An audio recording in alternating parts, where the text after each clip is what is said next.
யாரோடாவது பகைமையோடு, குரோதத்தோடு, வெறுப்போடு இருந்தீங்கன்னா தயவு செய்து அல்லாஹ்வுக்காக மன்னிச்சு அவங்கள்ட்ட போய் பேசுங்க.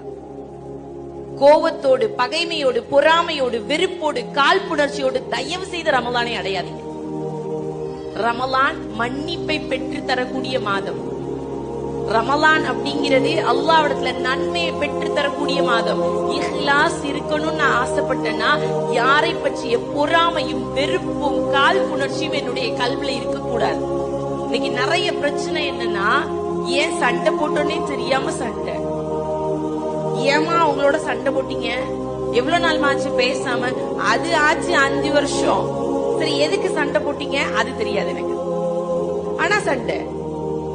ஒரு சிலர் 5 வருஷமாச்சு அவளோட நான் பேசி, அவ பேசின வார்த்தை அப்படியே என் காதுல கேட்டுக்கிட்டே இருக்கு. சகோதரிகளே, குர்ஆனுடைய வார்த்தையை மனனம் செய்ய வேண்டியது நம்முடைய கல்வி, இந்த வார்த்தைகளே கிடையாது. அல்லாஹ்வுக்காக மன்னிக்கணும்னு நினைங்க. அல்லாஹும்ம இன்னக அஃபுவுன் துஹிப்புல் அஃவ ஃபஅஃபு அன்னி.